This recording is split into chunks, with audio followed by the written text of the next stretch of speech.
స్వచ్ఛత అంటే నందిని. నందిని పాలు మరియు పెరుగు. నమస్తే రమగారు. నమస్తే జయ. రమగారు, సేవింగ్స్ పెద్దవాళ్ళకి అవసరం, పిల్లలకి అలవాటు చేయాలి. పెద్దవాళ్ళని చేస్తే పిల్లలు చేస్తారంటారు కదా, ఎలా అలవాటు చేయాలి, మనం ఎలా సేవ్ చేయాలి? ఇన్ని చేసామో సేవింగ్ వీడియో చాలా చేసాం, అయినా మీరు మళ్ళీ చెప్పాల్సిందే రమగారు, కొత్త పాయింట్స్ చెప్పండి. రోజుకి ₹5 చొప్పున దాచుకోండి అని చెప్పాం. పిల్లల్లో సేవింగ్స్ అంటే జయ, పిల్లలకి ఇది నాది, ఇది నాకే అలాంటి భావాలు రేకెత్తించాలి మనం. అప్పుడప్పుడు అది కొంచెం మిస్ఫైర్ అవుతుంటాయి. ఎవరైనా పిల్లలు పెద్దవాళ్ళు మన ఇంటికి వస్తారా, ఏ కజిన్సో, పిల్లాడికి 500 100 ఇచ్చారనుకో, వాడు నేను అది కొనుక్కుంటా ఇది కొనుక్కుంటా అంటే బయటకు వెళ్ళినప్పుడల్లా నా డబ్బుల్లోదేనా అని అడుగుతూ ఉంటారు పిల్లలు. అవును, నా ₹100లోదే, నా డబ్బులే, నేనే అని, నావి అని ఆ సొంత మనతో అన్ని కొనిపించేస్తుంటారు. వాడి ₹100లోంచి ₹30 కూడా వాడు మనకి ఇవ్వరు. వాడి 100, వాడి డబ్బులు, వాడి జాగ్రత్త, వాడే కొనుక్కోవటం, వాడే దాచుకోవటం. ఇది అలవాటు చేస్తే మంచిదే. కాకపోతే అప్పుడప్పుడు వాడు షేర్ చేయాలి కూడా. పిల్లలకి మన చిన్నప్పుడు ఈ ముంతలు, కిడ్డీ బ్యాంకులు, పిగ్గీ బ్యాంక్స్, సొంత అకౌంట్లు, తన అకౌంట్ని తను చూసుకుంటూ ఉండటము, అలాంటివి నేర్పించడం మంచిదే. ఏదో ఒక హిందీ సినిమా చూసా, అందులో ఇంత పిల్ల ఉంటుంది, అది వాళ్ళ ఆస్తులు ఏదో నష్టం వచ్చింది, అన్ని డబ్బులు అని ఏదో మాట్లాడుకుంటుంటే పెద్దవాళ్ళు, అది ఎంతసేపు నా డబ్బులు అని అడుగుతుంటుంది అనమాట. నా హిస్సా నాకు ఎప్పుడు దొరుకుతుంది అంటుంది. నా హిస్సా ఎప్పుడు వస్తుందంటే అది చెప్తాడు, మా తాత నాయనమ్మ చచ్చిపోతే నాన్నకి, మా నాన్నకి, మా నాన్న చచ్చిపోతే మా అమ్మకి, మా అమ్మ చచ్చిపోతే నాకు మీ అమ్మకి, మేము చచ్చిపోయాక నీకు వస్తుంది. అబ్బా చాలా టైం ఉంది అంటుంది. వీళ్ళందరూ ఎప్పుడు చచ్చిపోతే ఎప్పుడు వస్తుంది, అక్కడి నుంచి నష్టపోయింది. నా డబ్బులు మాత్రం నేను ఇవ్వను, మీరు కావాలంటే మీ డబ్బుల నుంచి చూపించుకోండి, నా జాయిదాద్ మాత్రం నేను ఇవ్వనంటుంది. ఇంత పిల్ల క్యారెక్టర్ బాగా టిపికల్గా కనపడుతుంది సినిమాలో. ఏదో హిందీ పిక్చరు, నాకు ఈ చిట్టి పిల్లల క్యారెక్టర్లు బాగా ఇష్టం కదా మీకు. తనది జాగ్రత్త పెట్టుకోవాలి అన్న ఆలోచన చాలా మంచిది పిల్లలకి. మనము డబ్బులే కాకుండా తమ బాంధవ్యాన్ని రక్షించుకునే రకంగా కూడా మనం పిల్లలకి చెప్పుకోవచ్చు.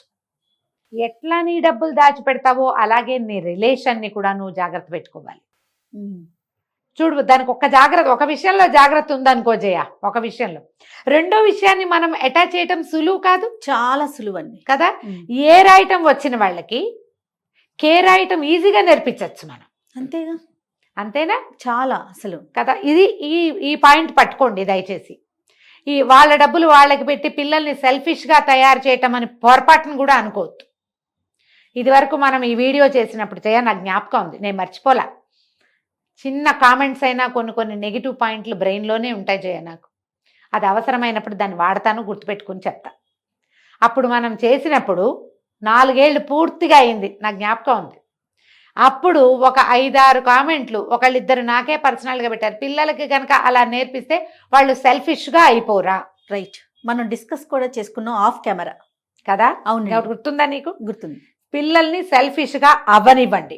ఆ ఏ సెల్ఫిష్నెస్ అయితే ఉన్నదో దాన్ని ఎలాబరేట్ చెయ్యండి. మీరు అర్థం చేసుకోండి నేనేం చెప్తున్నాను. ఇప్పుడు మీ పిల్లాడిని నేను సెట్ చేయను, నా పిల్లాడిని ఎవ్వరూ సెట్ చేయరు. నా పిల్లాడిని ఎవరు చేసుకోవాలి? అంతే కదా. మీ అబ్బాయో మీ అమ్మాయో మీ చేతిలో ఉండి వాడు తన వస్తువుల పట్ల పొసెసివ్గా, తన విషయం పట్ల పిసినారితనంగా ప్రవర్తిస్తుంటే తన బంధాల పట్ల కూడా వాడు అలా ఉండేలాగా మాట్లాడడం మీకు రావాలి, నేర్పించుకోవాలి, మీరు నేర్చుకోవాలి. అది ఆ రకమైన ఐడియా వేయాలి. ఇప్పుడు మన పిల్లాడు ఉన్నాడు, ఒక 4 ఏళ్ల వాడు ఏం చెప్తే అన్నం తింటాడో మీకు తెలీదు, అది ఏం చెప్తే ఏడు పాపుతాడు, ఏం చేసి ఒక నెల పిల్లాడిని కూడా ఎలా ఊపితే వాడికి నిద్ర వస్తుందో మీకు తెలుస్తోందే కదా. వాడు సెల్ఫిష్గానో పొసెసివ్గానో ఉంటే వాడిని మిగిలిన వాటిల్లో సెట్ చేయడం మీకు ఎందుకు రాదు? అదే కదా మనం ఇచ్చే ఐడియా. అవును, ఇప్పుడు మీరు డబ్బులు దాచిపెట్టేలాగా పిల్లల్ని ప్రోత్సహించండి, అలా అయితే పిల్లలు సెల్ఫిష్గా అవుతారు అంటే అలా ఎలా కుదురుతుంది? మీకు డబ్బులు దాచుకోవడం నేర్పాలి మనం, అంతే. ఖర్చు పెట్టేయకుండా కొంత వెనక్కి దాచుకోవటం అనేది అలవాటు చేయాలి. నాదనే ఫీలింగ్ వాడికి నేర్పాలి. ఆ నాదిలో నా అమ్మ, నా నాన్న, మా తమ్ముడు, మా అక్కయ్య, నా కజిన్స్, మై ఫ్యామిలీ అనే దాన్ని మీరు చేర్చగలిగితే, అంటే ముందు మీరు సెల్ఫ్లెస్గా బిహేవ్ చేయాలి. ఓకే, మీ దగ్గర డబ్బులు ఉంటాయి, భర్తల డబ్బులు వేరు, ఆడాళ్ళ డబ్బులు వేరు. జనరల్గా ఇది నడుస్తూనే ఉంటుంది కదా జయ ఫ్యామిలీలో. ఏదైనా సందర్భం వచ్చినప్పుడు నా డబ్బులు నేను చచ్చినా ఇవ్వను లాంటి డైలాగులు మీరు కొట్టారనుకోండి, మా పుట్టింటి డబ్బులు లేదా మా అమ్మ ఇచ్చింది, మా నాన్న ఇచ్చింది, నేను సంపాదించినవి నాది అంటే మీ అబ్బాయి ఏమంటాడు? తల్లి చిలక ఏం పలికితే పిల్ల చిలక అదే పలుకుతుంది. మనం ఏం చెప్పచ్చు అప్పుడు? ఇస్తాను కానీ రీప్లేస్ చేయాలి, ప్రామిస్ చేయి, నీకు కావాలంటే ఇస్తా. ఎవరి డబ్బులు అయితే ఏముంది, అవసరానికి ఉపయోగపడేది డబ్బు, అది నీదైనా నాదైనా. కానీ ఇది నేను పిల్లల కోసం సేవ్ చేశా లేదా పలానా దానికోసం దాచిపెట్టా, నీ అవసరం తీరాక నువ్వు మళ్ళీ దాన్ని ఇక్కడ పెట్టాలి అని మీరు మాట్లాడుకుంటే, సాయిదా పాయిదాగా మీరు వెళ్తే మీ పిల్లలు డబ్బుల పట్ల సెల్ఫిష్గా అవరు. మీ దగ్గర ఆ విధానం ఉండాలి. దయచేసి అమ్మ అది అర్థం చేసుకోండి. ఏ పాయింట్ కోసం ఇది చెప్తున్నామో ఆ కరెక్ట్ పాయింట్ తెలుసుకోండి. పిల్లలు డబ్బుల పట్ల వస్తువుల పట్ల పొసెసివ్గా ఉంటే, మరీ అతిగా ఉంటే కంట్రోల్ చేయండి, కానీ కొంత పొసెసివ్గా ఉండొచ్చు. వాళ్ళకు ఒక నెలకి 100, 200, 500, 100, 200 ఈ రోజుల్లో ఏ మూలకమ్మా, 500, 1000, 2000 ఇస్తాం. ఇచ్చినప్పుడు వాళ్ళ డబ్బులు సేవ్ చేసి వాళ్ళ దగ్గర నుంచి మీరు అప్పు తీసుకోండి. నీ డబ్బులు నా దగ్గర ఉండే నీకు అవసరమైనప్పుడు ఇస్తానని. పిల్లలు ఏదైనా నేను అది కొనుక్కుంటా ఇది కొనుక్కుంటా అని ఏమైనా అంటారు, చెప్తారు. చెప్పినప్పుడు సాధారణంగా నో ఉంచుకోండి మీ దగ్గర. అన్నిటికీ ఎస్ వాడి డబ్బులే అనుకోవద్దు. కన్విన్స్ చేయండి. ఇది కొంటే ఒక నెల రోజుల్లో పాత పడిపోతుంది, ఇంకొంచెం పెద్దది వచ్చాక కొనుక్కుంది, కానీ ఆ లోపల నీ డబ్బులు కూడా పెరుగుతాయి, ఇలాంటివి చెప్పచ్చు. పిల్లల ఐస్ క్రీములకి లేదా వాళ్ళ తిండికి వాళ్ళ డబ్బులే ఖర్చు పెట్టుకోవాలని మాత్రం మీరు అనద్దు, అలా అనకూడదు. పిల్లవాడి తిండి తిప్పలు, వాడి ఆట సామాగ్రి అవన్నీ మనమే ఖర్చులు.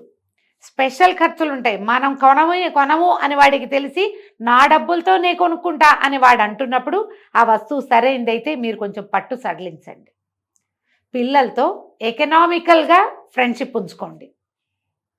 ఎకానమీలో పిల్లలు మనము స్నేహంగా ఉన్నామా చాలా బాగుంటుంది. సరిగ్గా ఆలోచిస్తే మీకు నేను చెప్తున్న దాంట్లో ఉన్న లొసుగేమిటో పాయింట్ ఏమిటో అర్థమవుతుంది. అంతే. ఈ ఎకనామిక్స్ ఫ్యూచర్లో కూడా మనకు ఉపయోగపడుతుంది.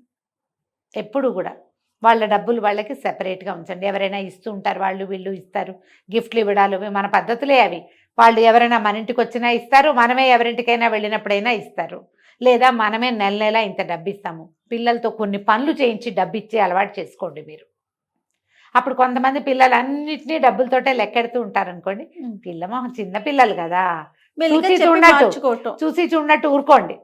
పని పెంచండి, ఏం పర్వాలా, పనులు పెంచండి. ఫ్యాన్లు తుడిచే, టేబుల్ తుడిచే, అవి తుడిచే, ఇది తుడిచే, అన్నీ తుడిచేస్తే 100 రూపాయలు ఇస్తా, ఒక గంటకు 100, ఇలాంటివి పెట్టండి.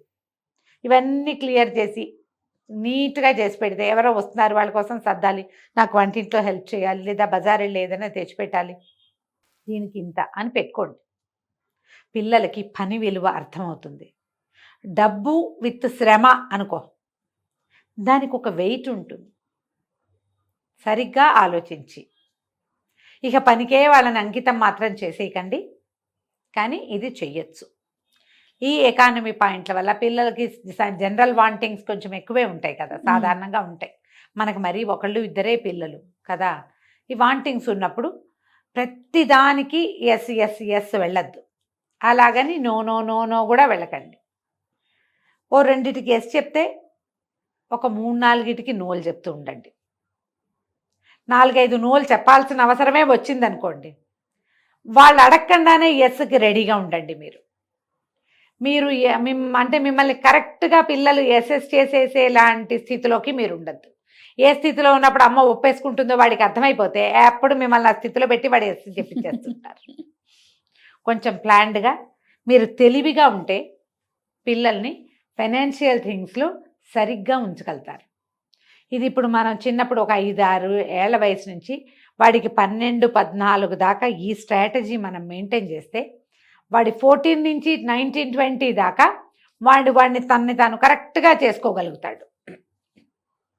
అప్పుడు ఎక్కువ ఖర్చు పెట్టే వయసు, సరదాలు పెరిగిపోతాయి, ఫ్రెండ్స్ వస్తారు, సర్కిల్ పెరుగుతుంది, పార్టీలు. ఒక ఫ్రెండ్ వాళ్ళ అమ్మాయి ఉంది, ఇప్పుడు సంగతి కాదు ఇది, ఒక 15 ఏళ్ల క్రితం అనుకో, ఎప్పుడు పార్టీలు వాటికి వెళ్తుండేవాళ్ళు. దాని తెలివి చూసి ఆశ్చర్యపోయాను నేను. తెలుగు వాళ్ళు కాదు, వాళ్ళు కొంచెం నార్త్ ఇండియా వైపు. ఎప్పుడు మనమే ఎందుకు ఇస్తామంటే పార్టీ ప్రతిసారి ఏడి వీడి ఎవరి డబ్బులు వారి డబ్బులే అంటే మరి తిండే అది కూడా అంతే. పెద్ద పెద్ద ప్లేసులకు వెళ్ళినా 100 ఇప్పుడు పిల్లలంతా తెలివి మీరేరు, అందరు అలాగే తలా ఒక 100-200 వేసుకుంటారు. ప్రతిసారి ఇట ఒక పర్సు పెట్టుకుని వాళ్ళు 8 మందో 9 మందో ఫ్రెండ్స్ బ్యాగుల్లో చిల్లర మిగిలితే ఆ పర్సులోనే వేస్తారట. ఆ పర్సు బాగా రిలయబుల్, ఒకే ఒక్క సనాతని ఫ్రెండ్ ఉందిట, అది బంగారు తల్లి, ఒకళ్ళ రూపాయి తీసుకోదు, చచ్చిన అబద్ధం చెప్పదు. పార్టీలు కూడా నిజమే చెప్తుంది. దాన్ని నమ్మి ఆ పర్సు దాని దగ్గర పెడతారనమాట. ఏదైనా తినాలనిపిస్తే పర్సు బోర్లు ఇచ్చడం అందులోనే లెక్క పెట్టుకుని తినేస్తారు. మళ్ళీ అందరూ వేస్తూ ఉంటారు. ఎప్పటి సంగతో జయ ఇది?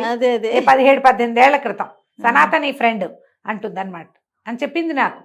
మేము ఏ పార్టీలు అయినా అంతే, ఎవరైనా డబ్బులు ఇస్తే అందులో నుంచి పార్టీల కోసమని కొంచెం డబ్బులు తీసి పక్కన పెట్టుకుంటాం. ఆడపిల్లలకి ఈ ప్లానింగ్ భలే ఉంటుంది జయ. ఇప్పటికీ నువ్వు కూడా ఒప్పుకుంటావు కదా. మగ పిల్లలకి ఈ ప్లానింగ్ ఉండదు. డబ్బులు ఉంటే అన్ని వాడేస్తారు, మొత్తం జేబులు ఖాళీ చేసి నా దగ్గర ఏం లేవంటారు. 1000-2000 వేస్తే 2000 తినేస్తారు, మొత్తం తినేస్తారు. ప్లానింగ్ ఉన్న మగపిల్లలు కొంచెం తక్కువ ఉంటారు. ఆడ మగ తేడా చూపిస్తున్నాను అనుకోకండమ్మా, నా కొడుకులే ఉన్నారుగా, నాకు తెలుసు సంగతి. వాడేస్తారు మొత్తం.